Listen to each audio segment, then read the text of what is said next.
अस्सलाम वालेकुम, मैं हूं साजिद हसन। आप मेरा यूट्यूब चैनल देख रहे हैं। यही हुआ, बहुत अच्छा होना था और इससे ज़्यादा बुरा होगा तुम लोगों के साथ, क्योंकि तुम लोगों ने उस शख्स को हटाया है जिसने 11 सीरीज़ें आपको जितवाई थी और आपने दूध की मक्खी की तरह उसको निकाल कर फेंक दिया।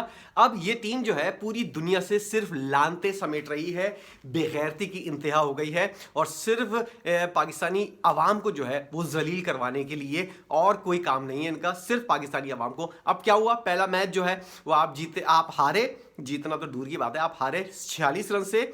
दूसरा मैच जो है वो 20 रन के करीब आप हारे और ये वाला फिर मैच जो है वो पहले मैच का एक्शन रिप्ले साबित हुआ और उसके अंदर न्यूजीलैंड ने जो है 224 रन, पहले मैच में 226 रन 27 रन बनाए थे, इस दफ़ा 224 रन बनाए और आपकी टीम वही है। 180 170 के दरमियान आपकी टीम चलती है। इन लोगों को नहीं पता कि 200 किस तरह होते हैं, इन जाहिलों को नहीं पता किस तरह, इन लोगों को कोई अंदाज़ा नहीं है। सारे पंजाबी और पठान आपस में लड़ रहे हैं और एक बेचारा जो कराची का था, उर्दू स्पीकिंग था, सिंध का खिलाड़ी था, उसको बाहर किया और दूसरा जो खिलाड़ी था उसको डिसिप्लिन की पाबंदी का कहा कि शाहनवाज धानी जो है वो डिसिप्लिन की पाबंदी नहीं करता, लेकिन हारिस रऊफ जो है वो इनके मुंह पर चमाट मारकर जाता है और उसको मिनते करके तरले करके लेकर आते हैं। और आज उसने क्या कमाल किया है, उस गधे ने, वो जो लंबी रेस का घोड़ा जिसको कहते थे, वो छोटी रेस के अंदर भी नाकाम हो गया। 60 रन दिए हैं उसने सिर्फ 4 ओवर्स के अंदर, 15 रन फी ओवर का एवरेज बन रहा है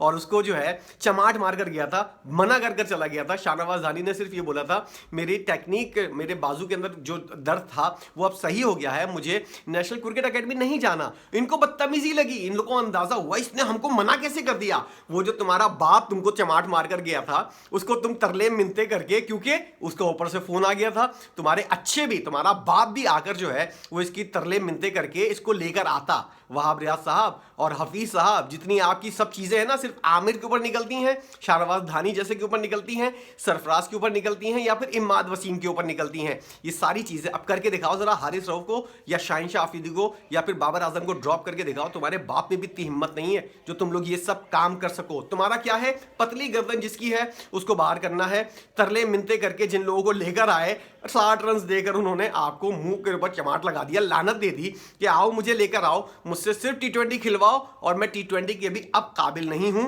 खबरें गर्दिश करवा रहा है खुद बैठकर कि मैं रिटायरमेंट लेना चाह रहा था, मैं ये करना चाह रहा था, वो करना चाह रहा था। ऐसा लग रहा है इसके बगैर पाकिस्तान की क्रिकेट खत्म हो जाएगी।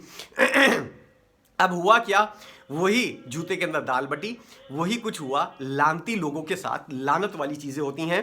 पाकिस्तान ने क्या हुआ, पहले टॉस जीता और फिर ऐसे फुराक दिली से इनको बैटिंग की दावत दी जैसे तुम लोग जो इनको 80-90 रन के ऊपर आउट कर दोगे। फिन एलन ने 137 रन मार दिए भाई, उसने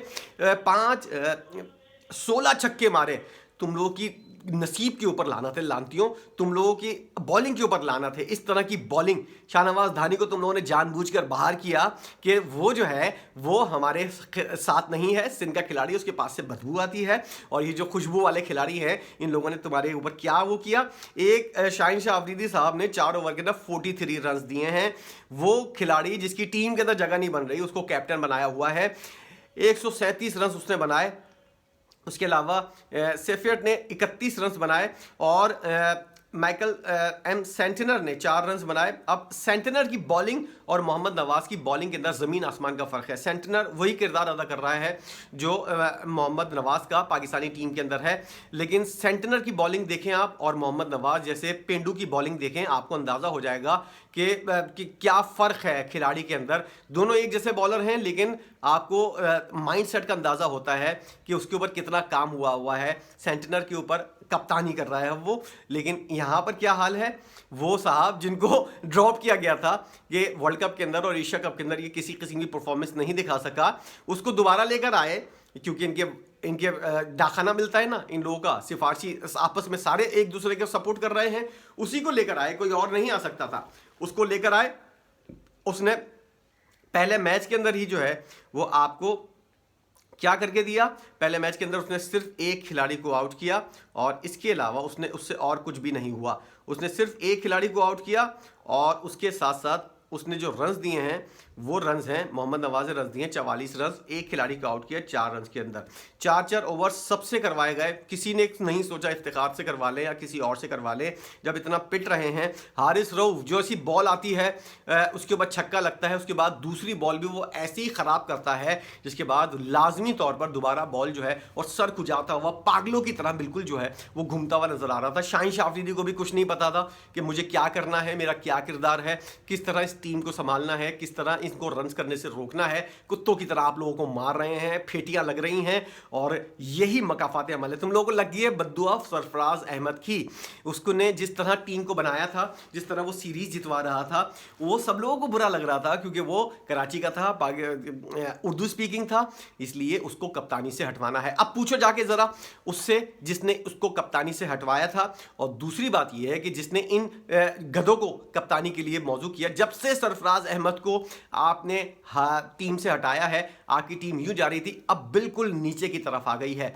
ये होती है आपको देखना पड़ता है कि आपके लिए कौन सा खिलाड़ी जो है वो कप्तानी का मटेरियल है और कौन सा खिलाड़ी जो है वो देर तक आपको सर्व कर सकता है। एक सीरीज हारा था वो भी श्रीलंका से, और उसके अंदर जो है वो तब्दीलियां करवाई गई थी, उमर अकमल और अहमद शहजाद को इंक्लूड करवाया गया था और उसका कॉम्बिनेशन जो विनिंग कॉम्बिनेशन था जो लेकर चल रहा था, उस कॉम्बिनेशन को तोड़वाया गया और उसके बाद वो सीरीज जब हारा, बल्कि उसके खिलाड़ियों के जरिए उसको सीरीज हरवाई गई और उसके बाद जो है उसको जो है वो टीम से बाहर करने का एक बहाना बनाया गया। एक फॉर्मेट के अंदर अगर उसकी कप्तानी खराब थी तो उसको तीनों फॉर्मेट से बाहर कर दिया गया। अभी भी ये साले जो है ये लोग कोशिश करते हैं कि टीम कैसे जीते कैसे हारे, ये वाली चीज इन लोगों के पल्ले नहीं पड़ेगी। बेगैरतों के इन लोगों की ये चीजें बिल्कुल पल्ले नहीं पड़ेंगी। ये सिर्फ पल्ले पड़ेगा कि किस तरह सरफराज को निकालकर किसी दूसरे विकेट कीपर को जो है वो इन करना है। ये सारी तैयारियां जो है और ये सारा ग्राउंड जो है ये सब बनाया जाता है। एक सरफराज को किसी तरह टीम से निकाल दो, अब ये सारी कोशिशें हो रही हैं। अब जो है ना टेस्ट मैच जब होंगे, 7 महीने का गैप है अभी, टेस्ट सीरीज जब होगी उस वक्त देखा जाएगा कि सरफराज को ये लोग रखते हैं या पक्का उसका पूरा काम कर दिया है। ऑस्ट्रेलिया के अंदर तो फुल स्टॉप लगा दिया है कि अब ये हमको नहीं चाहिए। यही इनकी एबिलिटी है, इसी से आगे ये लोग नहीं सोच सकते। तासुब के मारे ये लोग जो हैं इनके फरिश्ते भी नहीं कर सकते। अब्बा तो दूर की बात है कि टीम कैसे जीतेगी। अब क्या हो रहा है पाकिस्तानी टीम के अंदर, पंजाबी और पठान आपस में पड्डे कर रहे हैं, कप्तानी की जंग चल रही है और जितने भी उर्दू स्पीकिंग है उन सबको बाहर करने के बाद अब ये लोग आपस के अंदर ही लड़ना शुरू हो गए हैं। यही इन लोगों का मुकद्दर है, यही इन लोगों का नसीब है। यही हार और यही फिटकार इन लोगों के मुंह के ऊपर पड़नी चाहिए। किसी किस्म की कोई उम्मीद नहीं रखो कि वर्ल्ड कप के अंदर कोई तीर मारेंगे। जब आपसे यकीन नहीं आता, मुझे एक ज़माने के अंदर पानी नहीं पीने देते थे न्यूजीलैंड की टीम को, और जब न्यूजीलैंड से सीरीज तो छोड़ो, जब कोई मैच हार जाते थे तो हैरत होती थी हमको कि हम न्यूजीलैंड से हार गए। कोई बायलैटरल सीरीज होती थी या कोई ऐसा मैच होता था, जब उस ज़माने की मैं बात कर रहा हूँ, उस ज़माने के अंदर पाकिस्तानी टीम इतनी अच्छी थी न्यूजीलैंड के सामने। और ये सारे जो है वो सारे रिकॉर्ड जो है ये बंदर, ये सिफारशी, ये जितने भी टेलीफोन किए हुए खिलाड़ी जो आए हैं, जितने भी पर्ची प्लेयर हैं, इन सब लोगों ने मुल्क का नाम डुबोने में अहम किरदार अदा किया है और डुबोरेंगे। ये मजीद अभी ऐसे ही चलता रहेगा, वर्ल्ड कप तक ऐसे ही चलता रहेगा और वर्ल्ड कप में भी इन लोगों को ऐसी ही हार नसीब होगी क्योंकि ये इसी काबिल हैं। जब मेरिट का कत्लेआम होता है जहां पर, वहां इसी तरह की हार जो है वो नसीब के अंदर लिख दी जाती है। और कोई तीर नहीं मारा, सिर्फ बाबर आजम ने रन किए हैं 58 रन 37 बॉलों पे। इससे ज्यादा वो और क्या कर सकता है? किसी किस्म का कोई और खिलाड़ी जो है, मोहम्मद नवाज साहब आए, उन्होंने बोला बैट बॉलिंग के अंदर तो मुझसे कुछ हुआ नहीं, 15 बॉलों पे 28 रन उन्होंने बनाए हैं, लेकिन उस वक्त भी कोई फायदा नहीं था। 180 से ज्यादा की ये टीम है ही नहीं और इन लोगों को पता ही नहीं है कि 200 प्लस रन कैसे बनते हैं। इत्तेफाक से कोई तुक्के में कोई रन बन गए, 200 बन गए तो बन गए, वरना इन लोगों को जो है। अच्छा, शाहीन शाह अफरीदी साहब क्या करते थे बाबर आजम की कप्तानी के अंदर?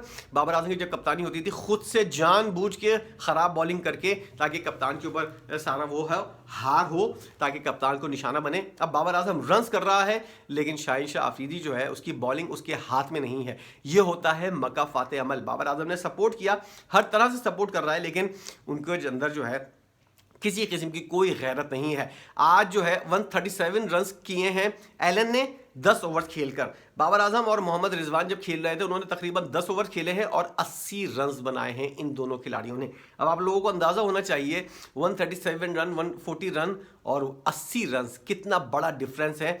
यही चीजें जो है ये पाकिस्तान की हार की वजह बन रही हैं। कुछ भी नहीं किया, कुछ नहीं होगा, मुंह लटकाकर वापस आ जाएंगे, अगली सीरीज के लिए फिर चले जाएंगे अपनी बेगमात को लेकर, एक पूरा बारात लेकर, पूरी जितने भी टीम का जो स्टाफ है और कोचिंग डिपार्टमेंट के जितने भी लोग हैं, उसके अंदर यासिर अरफात से कोई नहीं पूछेगा कि भाई तू वैसे तो बैठकर इतनी बड़ी बड़ी बातें करता था। उमर गुल से पूछेंगे कोई तू बैठकर इतने बड़े बड़े बयान देता था कि शादाब खान जो है वो जानबूझ के अनफिट हुआ, इस टीम को ऐसा कर दो, इस टीम को ऐसा कर दो, खिलाड़ी बहुत अच्छे हैं, इनको ज़रा सा सपोर्ट करो, इनकी टेक्निक सही कर दो, फिर ये लोग जो है रॉकेट की तरह उड़ेंगे।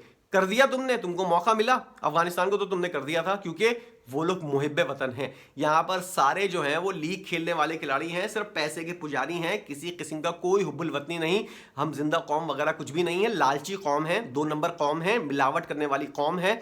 उसका हाल इसी तरह होना है, कोई ज़्यादा बड़ी उम्मीद लगाने की ज़रूरत नहीं है। मैं तो 5 बजे उठा भी नहीं, मैंने सिर्फ देखा एलन जो है वो पाकिस्तानी टीम का सत्यानाश कर रहा है, पाकिस्तानी टीम को वैसे ही जलील कर रहा है जिस तरह ये इस काबिल है।